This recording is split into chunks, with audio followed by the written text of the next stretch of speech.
Ambulance की ओयो, दरवाजा उघडताच तरुणी आणि 2 मुले, भयंकर प्रकार. व्हिडिओ पाहताच डोक्याला हात लावाल.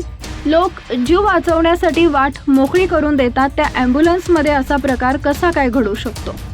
मध्य प्रदेशातील छतरपूर जिल्ह्यातून समोर आलेल्या या घटनेनं सर्वांनाच हादरवून सोडलंय. सायरन वाजवत धावणारी रुग्णवाहिका पाहून नागरिकांनी तिला तातडीची सेवा समजून मार्ग दिला. पण आत रुग्ण नसल्याचा संशय एका जागरूक व्यक्तीला आला आणि त्यानंतर जे घडलं ते धक्कादायक होतं.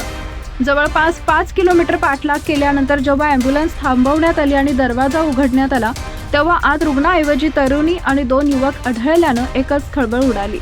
चालकानं सुरुवातीला वेगवेगळे बहाणे करण्याचा प्रयत्न केला, पण साध्या प्रश्नांनाही नीट उत्तर देता आलं नाही. या घटनेनंतर सर्वात मोठा प्रश्न उभा राहतो तो म्हणजे आपत्कालीन सेवांचा असा गैरवापर नेमका किती गंभीर आहे.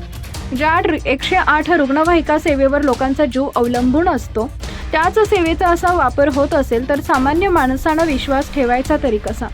अनेक वेळा खऱ्या रुग्णांना वेळेवर ॲम्ब्युलन्स मिळत नाही, तर दुसरीकडे अशा प्रकारे सरकारी साधनांचा गैरवापर होत असल्याचं समोर येत आहे. या संपूर्ण प्रकरणाचा व्हिडिओ सोशल मीडियावर व्हायरल झाल्यानंतर नेटकऱ्यांनी तीव्र संताप व्यक्त केला असून दोषींवर कठोर कारवाईची मागणी जोर धरतीये.